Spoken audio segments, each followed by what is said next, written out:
Have you ever had a feeling, a persistent nudge from within that you just couldn't quite understand? Or perhaps a vivid dream that stayed with you, feeling like it held a secret message if only you knew how to unlock it? We all have these moments, these whispers from a deeper part of ourselves, and sometimes it can feel a little frustrating, wanting to connect with that inner wisdom, but not quite knowing how.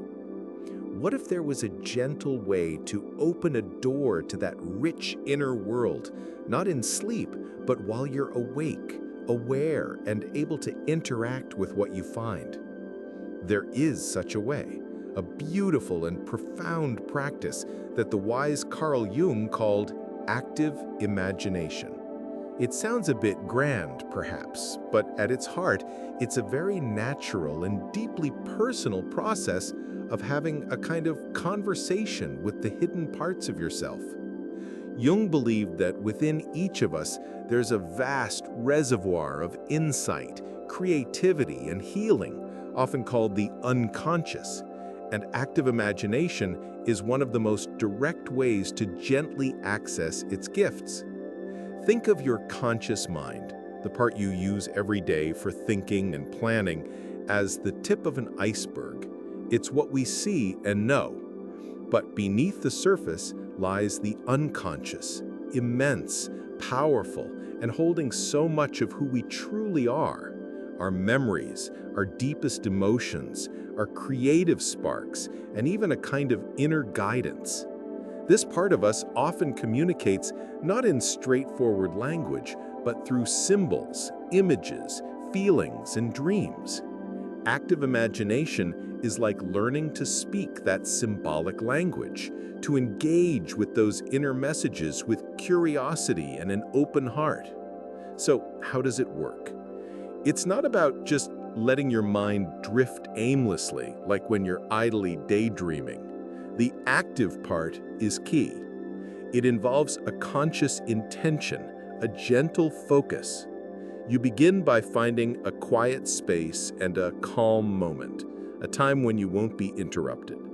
You might start with a particular feeling that's been puzzling you, an image from a dream that lingers, or even just a sensation in your body.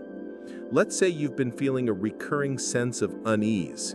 Instead of pushing it away, you could invite it to take a form.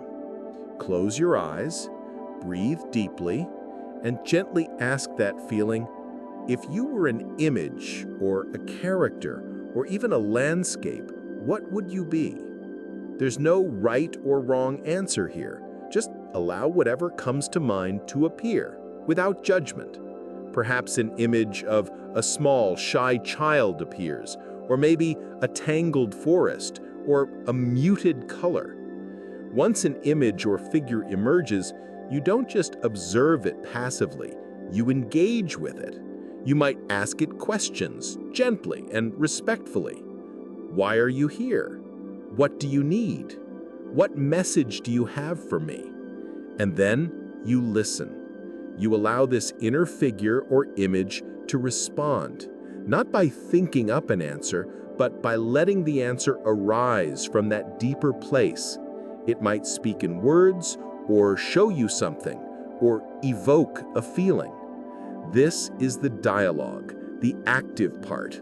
You're in a gentle, respectful conversation. It's like meeting a part of yourself you haven't known well before and getting to understand its perspective.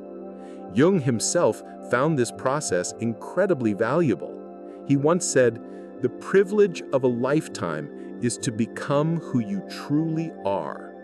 And active imagination can be a profound companion on that journey, helping us to integrate those hidden aspects of ourselves, leading towards a greater sense of wholeness, or what he called the self, that core, authentic, and guiding center within us. It's important to remember that this is a very personal and safe exploration. You are always the one guiding the experience. If at any point an image or feeling becomes too intense, you can always choose to pause, to gently step back, or to open your eyes. This isn't about forcing anything. It's about creating a compassionate space for inner discovery. It's like extending a gentle invitation to the shy parts of your soul to come forward and share their wisdom. After your session of active imagination, which might be just a few minutes or a little longer, it can be incredibly helpful to record your experience. You could write down the dialogue, sketch the images that appeared, or even express it through movement or clay if that feels more natural. This act of giving it form helps to honor the experience and integrate its insights into your conscious awareness. It's like bringing a precious gift from your inner world into your everyday life. What can you discover through this gentle practice? So much, truly. You might find clarity on a problem that's been troubling you, as the unconscious often holds perspectives your conscious mind hasn't considered. You might uncover the roots of certain emotions or patterns of behavior, leading to greater self-understanding and compassion. Hidden talents or creative impulses might emerge, surprising you with their vitality. Sometimes it simply brings a profound sense of connection to yourself, a feeling of being heard and understood on a very deep level. It's a way of cultivating what Jung called a living relationship to the unconscious. This isn't about interpreting symbols in a rigid, dictionary-like way. The symbols that arise in your active imagination are your symbols, unique to your life and your journey.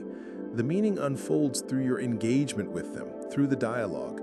It's like learning the particular dialect of your own soul. If you're feeling drawn to try this, here are a few gentle suggestions to begin. Find a time and place where you feel safe and comfortable, where you won't be disturbed.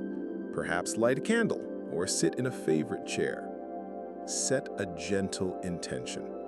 You might simply want to connect with your inner world, or you might have a specific feeling or dream image you want to explore. Close your eyes, take a few deep, calming breaths.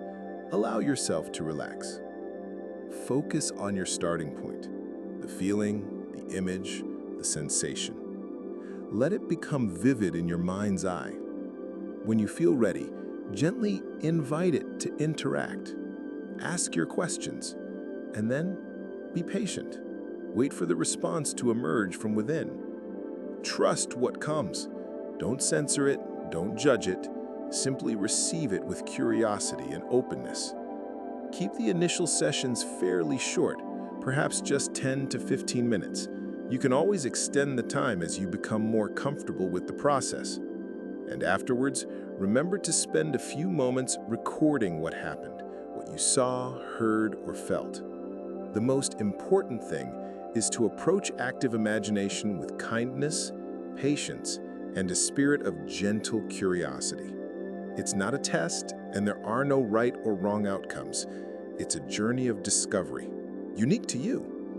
It's a way of tending to your inner garden, allowing new understanding and healing to blossom. Jung believed that this engagement with our inner world was vital for our well-being, helping us to live more consciously and authentically. He wrote, "Until you make the unconscious conscious, it will direct your life, and you will call it fate." Active imagination is a beautiful way to bring more of that unconscious wisdom into the light of your awareness, empowering you to shape your life with greater intention and connection to your true self. It's like becoming your own wisest confidant, your most compassionate friend. What helps you connect with those deeper parts of yourself or listen to your inner stirrings? I'd love to hear your thoughts and experiences in the comments below. It's so good to share and learn from one another on this journey. Thank you for sharing this quiet moment of exploration with me. Remember, your inner landscape is rich and full of wonder, always there waiting for you to explore it with a gentle heart. May your journey inward bring you peace and understanding. Until next time,